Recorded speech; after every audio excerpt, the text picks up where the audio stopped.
So here's the question. Why was I so strongly against the bully when others around me were not? I could say it was due to some deep unresolved issues that I had, but it wasn't. One thing about me is I have always been a networker. I've always seen the value of having friends with many different skills. Once in class, when the math teacher was encouraging me to learn some new algebraic equation, I asked her, "Why do I need to learn this when my best friend is your top student? If I need to do this, I'll just ask him. He loves to do it. I do not." She didn't have an answer. That bully was killing the free market. That's what I saw. He was forcing people to focus on him instead of themselves, and causing everyone to compromise themselves for him. Bottom line, he was destroying everything good within everyone good, by everyone's standard except his. And I found out in the bathroom that his standard of good was the same as mine anyway. He wanted to live free too. One of the character building things for me was that my small family moved around a few times during my formative years, and this moving gave me a unique perspective on relationships. I could see from this distance who people were and what they were good at. And I had the free choice to select individuals I admired out of the cliques they belonged to, for whatever reason they belonged to them. I think most people that don't move around like my family did just learn to accept and tolerate those with whom they happen to grow up with. I could see there was a bond within their subgroups that I was isolated from. I was left out of those special relationships, and I knew I needed to be a trader. The Libertarian was born. The creative spirit in me was cranking up. The question, what did I have of value to bring into all of the relationships, was the question I needed to ask myself.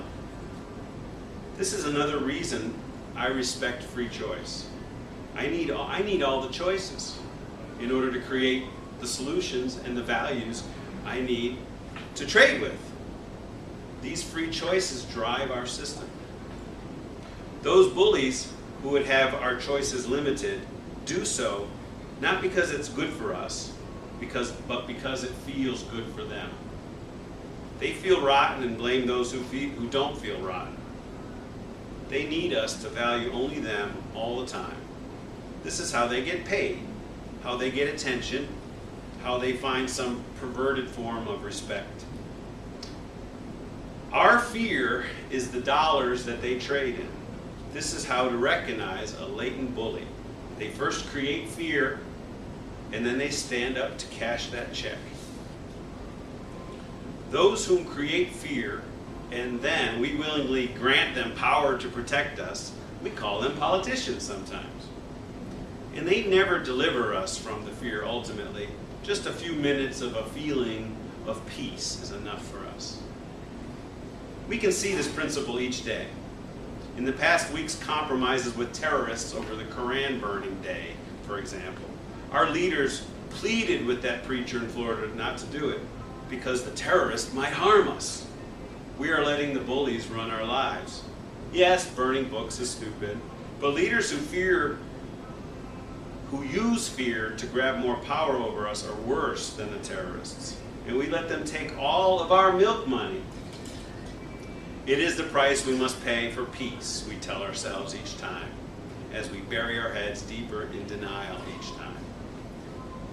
As you can see, by my standing up to run for Lieutenant Governor of Georgia, I have never lost the spirit for justice. I now have more complicated rights to fight for. The right to liberty, the right to choose one's way by the moral standard that they choose. I do not play God. I do not have the knowledge to choose for anyone except myself. I will make wrong choices, but I know the consequences will be there. And when we infringe on another's right to choose, a just government will stop them. And an unjust government stops the innocent in the name of compromise with the bullies who demand it or else. The right to value what one can only value until the consequence, good or bad, befalls them. And then they know to change it or keep it. That's how we work. The right to create has things that have never been created before. The right to keep one's profit from their efforts and creations. This is the main reward for putting effort into something worthwhile. There are many other rewards, but it isn't my place to push them in the direction that I want them to go. The prime reason to put a product or service out in the free market is to get paid. And paid enough to further one's purposes, reinvest in oneself, one's future profit, one's future creations, not just to cover one's expenses, as the bullies would have you think. They shout names at us from behind the urinal. Greedy, selfish. I realize I cannot fight this battle alone. The battle lies within the spirit of every one of us. We can't let that spirit be turned. We can't become our own terrorist who sees danger lurking around every corner.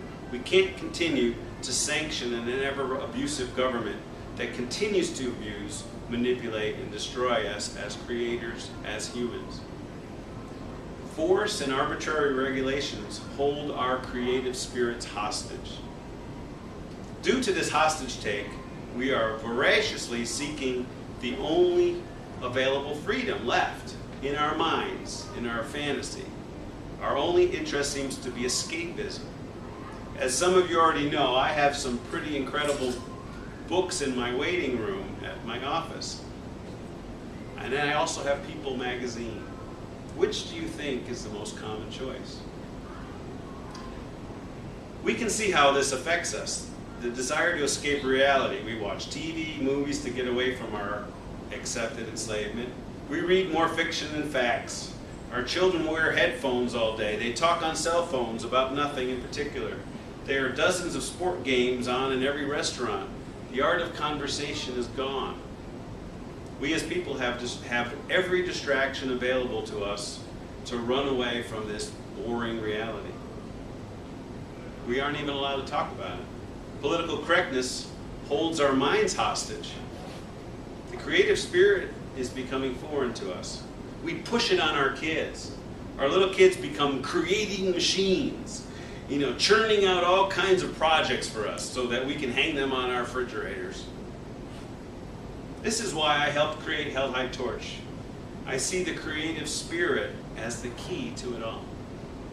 The key to health, the key to happiness, the key to solving the problems we face, the key to finding our own moral standards that allow us to hold our purposes up like a torch for all to see.